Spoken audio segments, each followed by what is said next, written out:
Hello students, स्वागत है आपका अपने channel gateway of success career launcher में, जहां पे मैं आपका केमिस्ट्री का टीचर सलीम सर। जैसा कि आपको बताया गया था कि आपको इस प्लेटफॉर्म पर निरंतर वीडियो डाले जाएंगे, तो जिसकी शुरुआत आज से की जा रही है और आज से प्रत्येक दिन आप लोगों को वीडियो प्रोवाइड कराई जाएगी, जहाँ पे केमिस्ट्री, फिजिक्स, इंग्लिश और मैथ की निरंतर वीडियो मिलती रहेगी। तो आज मैं अपना पहला चैप्टर स्टार्ट करने वाला हूँ, पहला टॉपिक लेकर चलने वाला हूँ कार्बनिक रसायन से। तो कार्बनिक रसायन में जो पहला चैप्टर हम लोगों को क्लास 12 के अंतर्गत पढ़ना है वो है hello alkene and hello arene. उसको समझने से पहले थोड़ी सी हमें बेसिक नॉलेज की जरूरत पड़ेगी, तो उस चीज को पहले हम 1 से 2 वीडियो में उस बेसिक्स को ठीक करेंगे। उसके बाद हम अपने चैप्टर पे चलेंगे, जो कि हमारा पहला चैप्टर होगा हैलो एल्केन और हैलो एरीन। चलिए स्टार्ट करते हैं कार्बनिक रसायन के बारे में। तो अगर बात की जाए तो कार्बनिक रसायन का अस्तित्व तो बहुत पुराना नहीं है, ये केवल 200 से 220 साल पुराना है। यानी कि सबसे पहले इसको जाना गया तो 2 साल पहले जाना गया। इससे पहले जितने भी कार्बनिक रसायन थे उनकी ये मान्यता थी कि ये जो भी हैं वो सारे के सारे दैवीय शक्ति से बन सकते हैं। मतलब कि आप लोग जानते होंगे एक डीएनए नाम का एक तत्व पाया जाता है, या डीएनए नाम की एक चीज पाई जाती है हमारे अंदर, जीव के अंदर, जंतु के अंदर, पेड़ों के अंदर। तो वो डीएनए हम अपने आप से नहीं बना सकते। वो डीएनए बनेगा तो केवल भगवान की देन रहेगी, जिसके अनुसार वो डीएनए बन सकता है। तो डीएनए जिससे मिलकर बना है वो होता है आपका कार्बनिक रसायन। अगर बात की जाए तो जितनी भी चीजें, जैसे मान लीजिए कि हम लोग कहीं पे यूरिन करते हैं, तो यूरिन में जो यूरिया पाया जाता है वो भी हम नहीं बना सकते हैं। वो पानी पीते हैं तो हमारे अंदर कुछ क्रियाविधि होती है जिसके थ्रू होता है, तो वो भी क्या है, हमारा ऑर्गेनिक रसायन है। मतलब कि वो सारी की सारी यौगिक जो कि दैवीय से ही हो सकती है, उन्हीं को कहा जाता था और ऑर्गेनिक केमिस्ट्री, कार्बनिक रसायन। लेकिन सबसे पहले एक साइंटिस्ट हुए एच वूलर, जिन्होंने 1728 ईस्वी में, आई थिंक 1828 ईस्वी में, 1828 ईस्वी में इन्होंने काम किया। 1828 ईस्वी में इन्होंने काम किया। लेबोरेटरी में जाकर ये अमोनियम साइनेट लेकर गर्म कर रहे थे। अमोनियम साइनेट को के साथ वो कुछ प्रयोगशाला कर रहे थे, प्रायोगिक काम कर रहे थे। तो उन्होंने देखा क्या कि अमोनियम साइनेट को गर्म करने पर वो कुछ ये यौगिक बना, जिसको कहा जाता है यूरिया, जिसको कहा जाता है यूरिया। और आपको पता है कि जो हम यूरिन करते हैं उसके अंदर भी यूरिया पाया जाता है। तब उन्होंने बोला, अरे मैं तो फिर भगवान हो गया भाई। क्यों?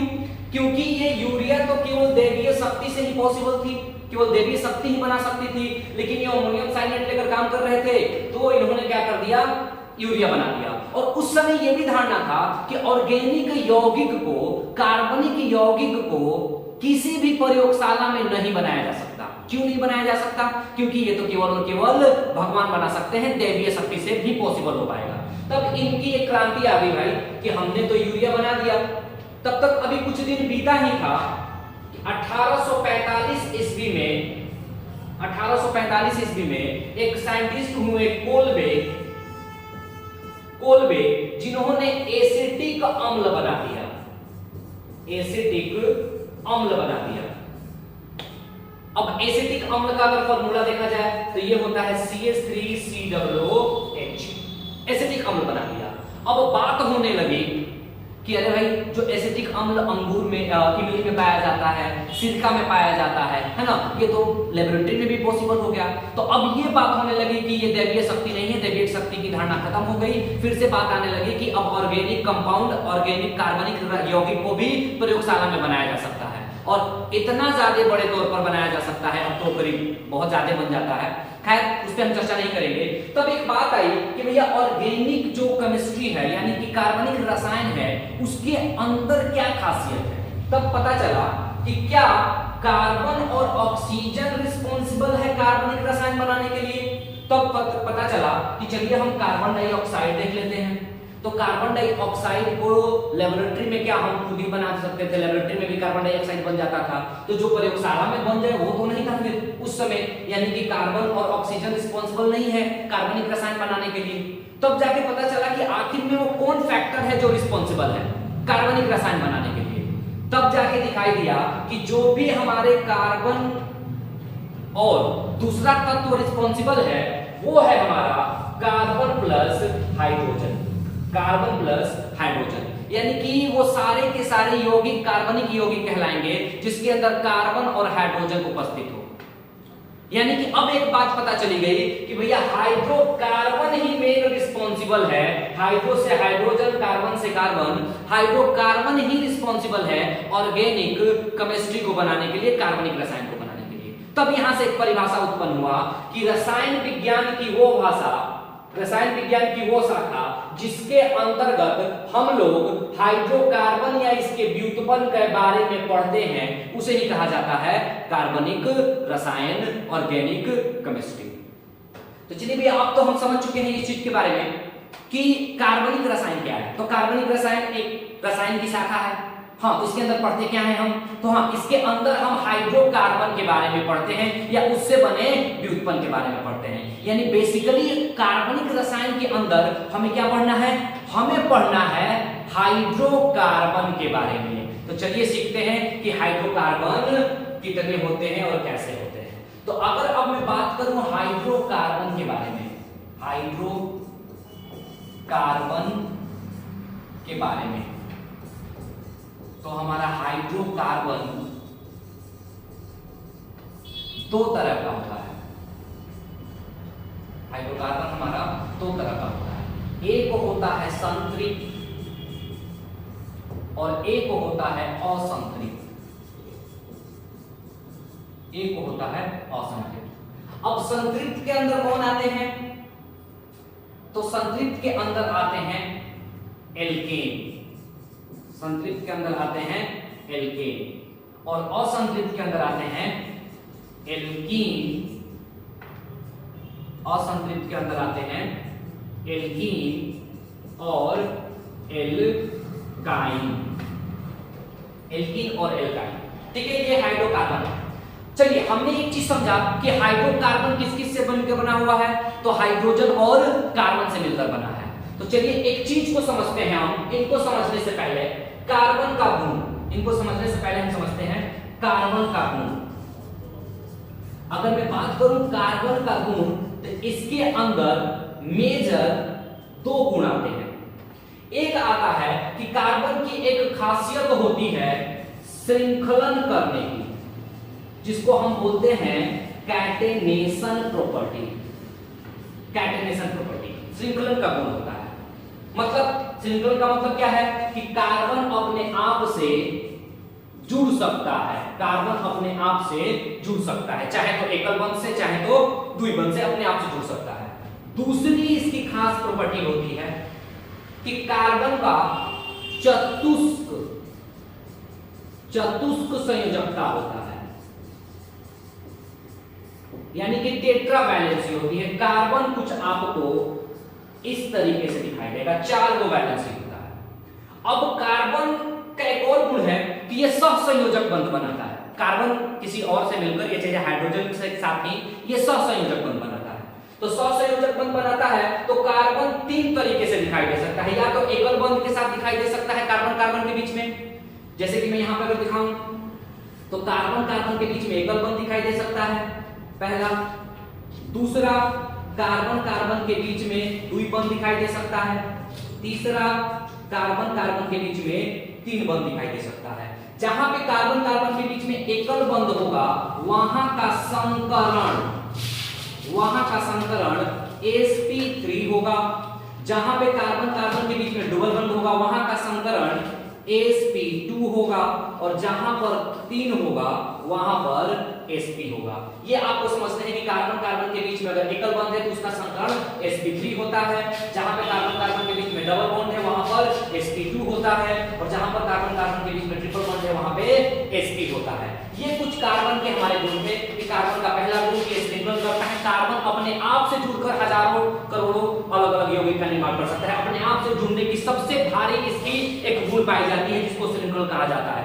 इससे बेहतर श्रृंखलन प्रॉपर्टी कोई नहीं दिखाता, चाहे सिलिकॉन हो जाए, फास्फोरस हो जाए, नाइट्रोजन हो जाए, कोई नहीं दिखाता। सबसे बेहतर कौन दिखाता है? कार्बन दिखाता है। कार्बन की श्रृंखलन प्रॉपर्टी, कैटेनेशन प्रॉपर्टी सबसे बेहतर होती है। दूसरा कि चतुस्संयोजकता, इसकी 4 को ही वैलेंसी होगी और वो सहसंयोजक होगी। चाहे तो कार्बन के बीच में एकल बंध के के साथ दिख सकता है, कार्बन कार्बन के बीच में डबल बॉन्ड के साथ दिख सकता है, कार्बन कार्बन के बीच में ट्रिपल बॉन्ड के साथ दिख सकता है, जिसकी संकरण हाइब्रिडाइजेशन sp3 sp2 और sp होती है। ये बात आपको थोड़ी सी जानने वाली थी, ये जानना था। चलिए तो आगे बढ़ते हैं।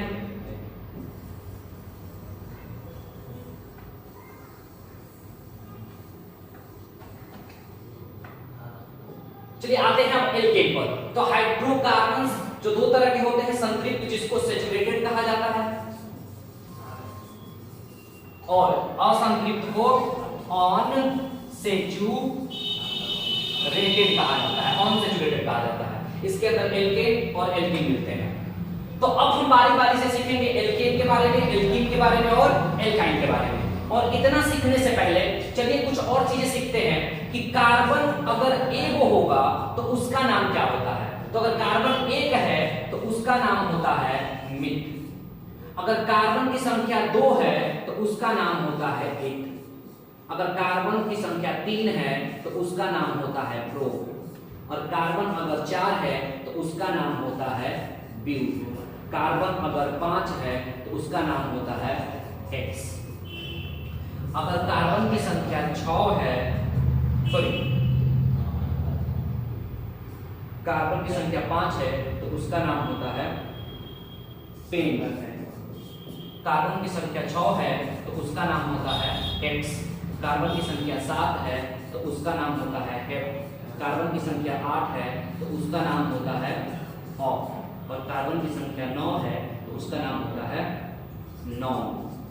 और कार्बन की संख्या अगर 10 है तो उसका नाम होता है डेथ। ये चीजें आपको पता होनी चाहिए, इन सब के बारे में आपको पता होना चाहिए कि कार्बन की एक संख्या वाले को क्या बोलते हैं तो मिथ बोलते हैं, कार्बन के 2 संख्या वाले को क्या बोलते हैं तो इथ बोलते हैं, कार्बन की संख्या अगर 3 है तो उसको प्रो बोलते हैं, 4 है तो ब्यूट बोलते हैं, 5 है तो पेंट बोलते हैं, 6 है तो हेक्स बोलते हैं, 7 है तो हेप्ट बोलते हैं, 8 है तो ऑक्ट बोलते हैं, 9 है तो नॉन बोलते हैं, 10 है तो डेक बोलते हैं। इसका स्क्रीनशॉट ले लीजिए, उसके बाद आगे हम चलते हैं एल्कीन पर।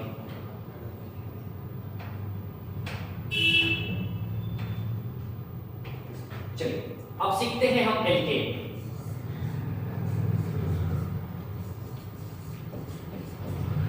अगर मैं बात करूं एल्केन की तो एल्केन का सूत्र होता है CnH2n+2। मतलब कि एल्केन का सूत्र होता है CnH2n+2। यानी n यहां पर क्या है तो n है कार्बन की संख्या, n है कार्बन की संख्या। यानी कि कार्बन की जितनी संख्या रही होगी उससे हाइड्रोजन की संख्या कार्बन की संख्या के दुगने से 2 अधिक रहा होगा। हमेशा कार्बन की संख्या क्या रही होगी 1 2 3 4 5 जो भी रही होगी, तो हाइड्रोजन की संख्या कितनी रही होगी तो कार्बन की संख्या के दुगने से 2 अधिक रही होगी। ये होता है एल्केन। तो एल्केन अगर हमें बनाना है तो सबसे पहले समझना है कि एल्केन के अंदर कार्बन और कार्बन के बीच में हमेशा एकल बंध पाया जाता है। एल्केन के अंदर कार्बन और कार्बन के बीच में हमेशा एकल बंध पाया जाता है। और एक चीज आप नोट बना के लिख लीजिएगा, नोट बनाकर कि हाइड्रोजन हमेशा एकल बंध के साथ जुड़ता है। हाइड्रोजन हमेशा एकल बंध के साथ जुड़ता है। हाइड्रोजन हमेशा एकल बंध के साथ जुड़ता है। अब एल्केन हमें बनाना है, एल्केन का सूत्र मिल गया और ये भी हमें बात पता चली गई कि एल्केन हमेशा कार्बन और कार्बन के बीच में एकल बंध दिखाई देता है। दूसरी चीज कि मान लीजिए कि हमें कार्बन की संख्या 3 रखनी है, तो 3 कार्बन की संख्या का वो एल्केन का क्या सूत्र रहा होगा तो फॉर्मूला में बैठाएंगे C3H2 × 3+2 यानी कि C3H2 3 क्या करेंगे तो 6 हो जाएगा और 2 जोड़ देंगे तो 8 हो जाएगा। ये होगा एल्केन का 3 कार्बन की सूत्र। और आपको पता है कि 3 कार्बन का नाम होता है प्रो, तो उसको बैठाएंगे इस वाले पर तो बन जाएगा उसका नाम प्रोपेन। एल्केन की तरह क्या बन जाएगा प्रोपेन बन जाएगा। बात समझ में आ रहा होगा? ध्यान से समझिएगा कि इसी नाम पर सबको फिक्स करना है। तो अगर 3 कार्बन का प्रोपेन है तो 4 कार्बन का नाम क्या हो जाएगा ब्यूटेन। 2 कार्बन का नाम क्या हो जाएगा 2 का इथ होता है तो इथेन। आ रहा बात समझ में? तो इसी नाम पे सबको क्या कर देना है बैठा देना है। यहां से अगर देखिए अगर मैं 7 कार्बन का, कार्बन की संख्या अगर हमारे पास 7 है, उसकी अगर हमें सूत्र लिखनी है कि 7 कार्बन में कितने कार्बन होंगे, तो ये कंफर्म है कि 7 कार्बन रहे होंगे। कितने हाइड्रोजन रहे होंगे, तो जितना कार्बन होगा उसके दुगने से दो ज्यादा होगा। मतलब 7 कार्बन है तो हाइड्रोजन इसका दुगना करेंगे 14, 2 जोड़ देंगे तो 16, ये बनेगा 7 कार्बन का एल्केन। 7 कार्बन का नाम क्या होता है, हेक्स होता है। तो अगर इसका हेक्स है तो ये बन जाएगा हेक्सेन। यहां तक किसी को दिक्कत, आगे बढ़े। तो वो ये रहा आपका अल्केन बनाने का। तो आप लोग इसका स्क्रीनशॉट ले लीजिए ताकि हम आगे बढ़े। चलिए अगला पढ़ते हैं हम एल्कीन।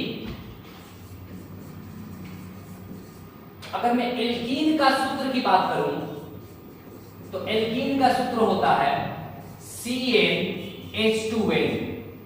CnH2n। और एक चीज याद रखिएगा, एल्कीन के अंदर कार्बन कम से कम एक द्विबंध होता है। कम से कम एक द्विबंध होता है, इससे तो कम रह नहीं सकता। इतना तो रहना तय है कि एक कार्बन के बीच में द्विबंध रहेगा। कब, जब एल्कीन बनेगा। तो और एक चीज यहां पे मैं फिर नोट करा कर दूं, या मैं समझा ही देता हूं उस बात को कि चलिए हम बनाते हैं एक कार्बन का एल्कीन। अगर एक कार्बन का एल्कीन बनाएंगे तो अगर कार्बन की संख्या 1 हो तो हाइड्रोजन को दुगना कर देंगे तो 1 दूनी 2, हाइड्रोजन क्या हो गया 2। इसका मतलब ये है कि अगर मैं कार्बन की संयोजकता करूं तो हाइड्रोजन 2 है तो 2 गुना बनेगा, क्योंकि हाइड्रोजन को तो पता है कि केवल सिंगल बॉन्ड एकल बॉन्ड के साथ ही जुड़ सकता है। तो अब यहाँ पे ध्यान दीजिएगा कि इसका 2 बंध खाली रह जाएगा, क्योंकि कार्बन की चतुस्संयोजकता होती है 4 को होती है, तो इसका 2 बंध खाली रह जाएगा। इसका मतलब कि ये यौगिक का निर्माण हो ही नहीं सकता, इस यौगिक का निर्माण हो ही नहीं सकता। इसीलिए चाहे तो एल्कीन या एल्काइन हमेशा 2 कार्बन से शुरू होते हैं। यानी कि यहाँ पे अगर मैं 2 कार्बन की बात करूं तो 2 कार्बन का अगर मैं सूत्र बनाऊंगा C2 तो H हो जाएगा इसका दुगना 4 दूनी तो दूधनी 4। अब इसको देख लीजिए, तो मैंने बोला कि कार्बन कार्बन के बीच में कम से कम एक द्विबंध होता है। तो 2 कार्बन है, दोनों के बीच में मैंने एक द्विबंध डाल दिया। तो अब इस कार्बन का द्विबंध पूरा हो चुका है, मतलब कि यहाँ पे 2 खाली, यहाँ पे 2 खाली होगा। अब 4 को हाइड्रोजन है, बारी बारी से चारों पे हम क्या कर सकते हैं, जोड़ सकते हैं। यानी कि C2 यानी कि CH2 डबल बॉन्ड CH2 और ये 2 कार्बन का क्या बनेगा, एल्कीन बनेगा। अब आपको पता है कि 2 कार्बन का नाम होता है इथर। अब इस पे बैठा देना है तो इसका नाम क्या हो जाएगा, इथीन। इसका नाम क्या हो जाएगा, इथीन। आ रहा बात समझ में, कोई दिक्कत? चलिए इस तरीके से आप 3 कार्बन का भी बना सकते हैं, 4 कार्बन का भी बना सकते हैं। आप लोग घर पे प्रैक्टिस कीजिएगा इस चीज को, तब तक स्क्रीनशॉट ले लीजिए। चलिए अगला बात करते हैं एल्काइन का। एल्काइन का अगर मैं एल्काइन का सूत्र की बात करूं तो एल्काइन का सूत्र होता है CnH2n-2। CnH2n-2 मतलब कि जितना कार्बन की संख्या रही होगी उसके दुगने से 2 कम रहा होगा हाइड्रोजन। तो आपको अभी बताया मैंने कि एल्कीन और एल्काइन का कभी भी एक कार्बन से शुरू नहीं हो सकता। तो मतलब इसको भी हमें किससे लेना होगा, 2 कार्बन से। और मैं बता दूं कि इसके लिए कंडीशन है कि कार्बन कार्बन के बीच कम से कम एगो तृतीय बंध दिखाई देना चाहिए, कम से कम एगो 3 बंध का होना चाहिए। चलिए 2 कार्बन की संख्या से बनाते हैं अगर, तो C2 और H कितना हो जाएगा, तो दुगने से 2 कम, तो इसका दुगना करोगे तो 4 हो जाएगा, और 2 घटा दोगे तो कितना मिलेगा, 2 मिलेगा। आ रहा बात समझ में? चलिए इसका थोड़ा सा संरचना देख लिया जाए। तो यहाँ पे 3 और 1 हाइड्रोजन यहाँ से, 1 हाइड्रोजन यहाँ से, क्योंकि इस कार्बन की अगर मैं बात करूं कि क्या चतुस्संयोजकता है तो एगो दूगो तीनगो एगो चारगो। इस कार्बन का एगो दूगो तीनगो और एगो चारगो, मतलब कि हाँ इसकी चतुस्संयोजकता है, तो ये हो जाएगा 2 कार्बन का एल्काइन। हाँ इसका अगर नाम हमें लिखना है तो हमें पता है कि 2 कार्बन का नाम होता है इथ, तो उसके अंदर आइन लगा देंगे तो इसका नाम बन जाएगा इथाइन। इसका एक बेटा पॉपुलर नेम भी होता है एसीटिलीन, जैसे इसको साधारण नाम भी बोला जाता है। सूत्र देखिएगा तो C2 और H2 मिलता है, तो ये आपका एक पॉपुलर नेम भी बन जाता है एल्काइन का। चलिए अगर अगला हम 4 कार्बन पर देखें तो 4 कार्बन का C4 हो जाएगा, C4 हो जाएगा, और हाइड्रोजन इसके दुगने से 2 कम, तो 4 दुनिया 8 में से 2 घटा देंगे, कितना बचेगा, 6 बचेगा। अब अगर इसकी संरचना करनी है तो 4 पहले अगर मैं नाम लिखूं तो 4 कार्बन का होता है ब्यूट, तो बन जाएगा ब्यूटाइन। संरचना देखेंगे तो पहले 4 कार्बन में से एक कार्बन को ट्रिपल बॉन्ड देवे करेंगे और बाकी को सिंगल से जोड़ देंगे, बाकी को सिंगल से जोड़ देंगे। तो यहां से आप अगर हाइड्रोजन बताइएगा तो इस कार्बन के लिए 3 को हो चुका है तो 1 आएगा, इस कार्बन के लिए 3 को यहां से 4 को हो चुका है, इसके लिए 2 को है तो ऊपर नीचे, इसके लिए केवल 1 है तो यहां पे अब यहां पे हाइड्रोजन बिठा लीजिए आप।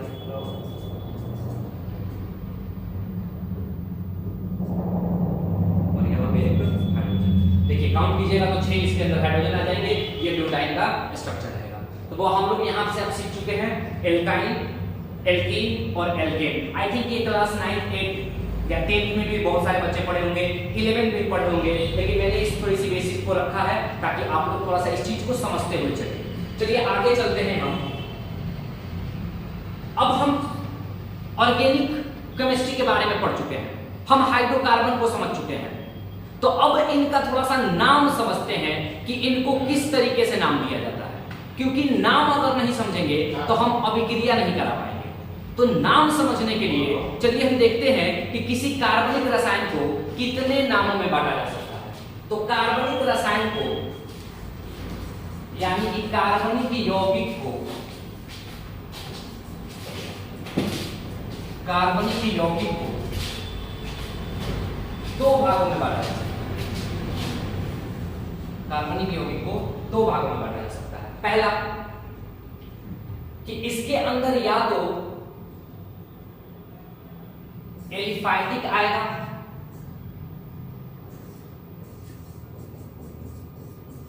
जिसको आप फूला बोलेंगे, फूला संरचना, या इसके अंदर बंध आएगा, बंध संरचना, बंध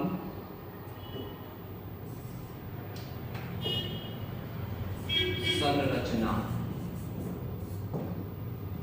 बंध संरचना। तो अगर एलिफाटिक फूला संरचना की बात करें तो सारे के सारे जो हमने एल्केन, एल्कीन, एल्काइन पढ़ा, ये सारा का सारा कहां आएगा? फूला संरचना में आएगा। और बंध संरचना की बात करें तो इसके अंदर 2 को आएगा, एक को आएगा साइक्लिक, साइक्लिक, और एक को आएगा बेंजीन, बेंजीन। बंध संरचना के अंदर आएगा साइक्लिक, साइक्लिक का अगर मैं दिखाऊं तो ये आपका एक साइक्लिक यौगिक होगा। अगर बेंजीन को मैं दिखाऊं तो बेंजीन का एक कंडीशन होता है जिसके अंदर डबल बॉन्ड अल्टरनेट के दिखाई देते हैं, तो बेंजीन है और ये है साइक्लिक। इन सभी का हम लोग नाम पढ़ेंगे। तो साइक्लिक आप समझ लो कि इस तरीके से दिखाई देगा, बेंजीन आपका उस तरीके से दिखाई देगा, और फूला संरचना आपका इस तरीके से दिखाई देगा। ये है आपका फूला संरचना, ये है आपका साइक्लिक, जो बंध संरचना 2 तरह का होता है, साइक्लिक और ये बेंजीन। एक बेंजीन में दिखाई देगा, एक बंध संरचना, और एक एलिफाटिक फूला संरचना। चलिए आगे चलते हैं, हम इस चीज का स्क्रीनशॉट आप ले लें। अगला है नामकरण। इन सब का नामकरण करना है हमें। अगर मैं बात करूं नामकरण करने की तो नामकरण 2 तरीके से किया जाता है। एक किया जाता है समान, समान जिसको आप साधारण बोलते हो, साधारण, इंग्लिश में इसको कहा जाता है कॉमन नेम। और एक होता है आईयूपीएसी, एक होता है आईयूपीएसी। यहां से हम डिटेल करेंगे क्योंकि ये भी अभी थोड़ा सा बेस क्रिएट कर रहा हूं आप लोगों का, तो यहां से ये बेसिक है, जो बेस हम पढ़ेंगे तब जाके हम हैलोएल्कीन और हैलोएल्कीन के बारे में समझ सकते हैं। तो नामकरण में हमें क्या पढ़ना है? सामान्य नाम पढ़ना है, कॉमन नेम पढ़ना है, और एक पढ़ना है आईयूपीएसी। तो चलिए सबसे पहले सामान्य नाम को समझते हैं और थोड़े थोड़े अलग अलग ग्रुप को समझते हैं, वर्ग को समझते हैं। चलिए यहां से आगे बढ़ते हैं। आगे बढ़ने पर हम कुछ क्रियात्मक समूह का सामान्य नाम पढ़ते हैं, ठीक है। उसके बाद जब आईयूपीएसी पढ़ेंगे तो उस समय हम आईयूपीएसी पढ़ेंगे, लेकिन अभी हम क्रियात्मक समूह का सामान्य नाम पढ़ते हैं। जैसे मान लीजिए कि हमारे पास कुछ क्रियात्मक समूह, यहां पे थोड़ा सा मैं डेफिनेशन दे दूं क्रियात्मक समूह का। क्रियात्मक समूह जिसको आप फंक्शनल ग्रुप कहते हो, तो थोड़ा सा मैं फंक्शनल ग्रुप का डेफिनेशन दे दूं कि ये एक ऐसा वर्ग होता है, ये एक ऐसा समूह होता है कि अगर हाइड्रोकार्बन में आके जुटता है तो ये अपनी प्रवृत्ति दे देता है। मतलब कि मैं हूं, अगर मुझसे कोई आकर जुड़ा तो मैं उसकी प्रवृत्ति का हो जाता हूं, वो समूह होता है जिसको हम क्या बोलते हैं, क्रियात्मक समूह। चलिए देखते हैं कि कौन कौन से क्रियात्मक समूह होते हैं और उनका साधारण नाम क्या होता है। सबसे पहला क्रियात्मक समूह अगर देखा जाए तो ये होते हैं हैलोजन। हैलोजन हाइड्रोजन का साधारण नाम होता है, सामान्य नाम होता है, साधारण नाम होता है हैलाइड। हैलाइड ये कौन कौन से होते हैं, फ्लोरीन, क्लोरीन, ब्रोमीन, आयोडीन, इनका साधारण नाम होता है हैलाइड। दूसरा अल्कोहल। अल्कोहल अल्कोहल का साधारण नाम भी क्या होता है, अल्कोहल ही होता है और ये दिखाई देते हैं OH, ये होता है अल्कोहल। दूसरा CH, दूसरा होता है सायोनाइड। तो इसका सामान्य नाम भी क्या हो जाता है, सायोनाइड, और ये दिखाई देते हैं CN से। तीसरा आइसो सायोनाइड, इसका भी नाम हो जाता है आइसो सायोनाइड, जो दिखाई देते हैं NC से। अगला अमीन, इसका भी साधारण नाम क्या होता है, या तो एमीन कह लीजिए या तो अमीन कह लीजिए, ये दिखाई देता है NH2 से। चलिए इतना साधारण नाम है, इन सबको हम लिख लेते हैं, पहले स्क्रीनशॉट ले लीजिए फिर आगे बढ़ते हैं। चलिए साधारण नाम सीखे, अब आते हैं हम अपने इस वाले साधारण नाम पे। देखिए एक चीज हमने एल्केन पढ़ा है, हमने एल्केन पढ़ा है कि एल्केन का सूत्र क्या होता है, CnH2n+2 होता है। जब कभी एल्केन से अगर एक हाइड्रोजन बाहर निकलता है तो बनता है एल्काइल, बनता है एल्काइल, ये ध्यान देना है। तो अगर हमें CnH2n+2 है तो यहां से क्या बन जाएगा, CnH2n+1। ये ध्यान देनी है आपको कि अगर एल्केन है तो एल्केन से हमारा क्या बनेगा, एल्काइल बनेगा। चलिए आइए समझते हैं एल्केन को। अगर मैं एल्केन का एक कार्बन का लूं तो CH4, जिसका नाम क्या होता है, मीथेन। एक कार्बन की अगर बात की जाए तो क्या होता है, मीथेन। तो एक कार्बन में मीथेन है, तो मीथेन से अगर मैं एक हाइड्रोजन निकालूं, मीथेन से मैं अगर एक हाइड्रोजन निकालूं तो ध्यान दीजिएगा कि 4 गो है तो कितना बच जाएगा, 3 गो। लेकिन आपको पता है कि कार्बन की कितनी वैलेंसी होती है, संयोजकता होता है तो चतुष्क होता है। तो यहाँ पे एक हाइड्रोजन, यहाँ पे एक हाइड्रोजन, यहाँ पे एक हाइड्रोजन, यहाँ पे एक हाइड्रोजन। अब बात है क्या कि एक हाइड्रोजन हमें हटाना है, तो एक हाइड्रोजन हटाएंगे तो हमारे पास एक बंद क्या हो जाएगा, खुल जाएगा यहाँ पे। तो इसीलिए यहाँ पे एक बंद खोल के दिखाया जाता है। तो जो मीथेन था, एल्केन था, एक हाइड्रोजन निकला तो क्या बन गया, एल्काइल बन गया। तो ये अगर मीथेन है तो ये क्या बन जाएगा, मिथाइल बन जाएगा। क्या बन जाएगा, मिथाइल। एक चीज ध्यान दीजिएगा, एल्केन को एक और नाम से जाना जाता है, एल्काइल को एल्कील के नाम से भी जाना जाता है। तो यहाँ पे मिथाइल की जगह पे और क्या लिख सकते हो आप, मेथिल भी लिख सकते हो, मेथिल भी लिख सकते हो, है ना, मेथिल या मिथाइल। तो लेकिन मिथाइल ही लिखा जाता है, ज्यादातर मिथाइल ही बोला जाता है। अरे बस समझ में, तो यहां से ये बन गया मिथाइल। यानी कि अब हमने जो समझना था सबसे बेहतर कि अगर एल्केन का साधारण नाम करना होगा तो क्या बनेगा, तो एल्केन का साधारण नाम क्या बनता है, एल्काइल बनता है। एल्केन का साधारण नाम क्या बनता है, एल्काइल बनता है। बात समझ में आ रही है? तो यहाँ से एल्केन का साधारण नाम एल्काइल, इसका फॉर्मूला हो जाता है CH+1, यानी कि जितना नंबर कार्बन की रहेगी उसके दुगने से केवल एक हो जाते रहेगा। ये तो फॉर्मूला हुआ। लेकिन अगर 4 को है ना, तो चारों के चारों हाइड्रोजन को भी हटा दीजिएगा, तब पर भी क्या बनेगा? एल्काइल ही बनेगा। मतलब कि अगर मैं 2 कार्बन का ले रहा हूं C2H6, तो इसका नाम है इथेन, इसका नाम है इथेन। तो अगर मैं यहां से C2 और 6 का 6 हाइड्रोजन निकाल दूं, केवल C2 रख दूं, एक ना, ऐसे नहीं, अगर मैं यहां से 6 का 6 हटा दूं तो C 3 को बॉन्ड यहां से, 3 को बॉन्ड यहां से, तो इसका भी नाम क्या होगा? इथाइल नाम होगा। चाहे तो एक हाइड्रोजन हटाइए, यहां से एक हाइड्रोजन हटाइएगा तो क्या लिखिएगा? C2H5, तब इसका भी नाम क्या होगा? इथाइल होगा। चाहे तो 6 हाइड्रोजन हटा दीजिए, तब पर भी नाम क्या होगा? इथाइल होगा। बात समझ में आ रहा होगा?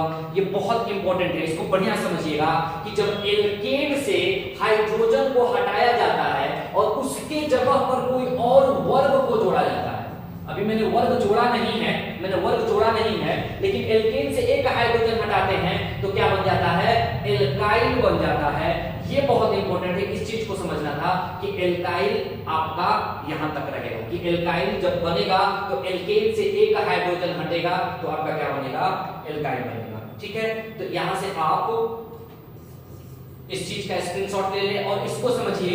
इससे आगे मिलते हैं अगले वीडियो में, तब तक के लिए आप हंसते रहें, मुस्कुराते रहें और देखते रहें हमारा channel gateway of success career launcher. Thank you so much.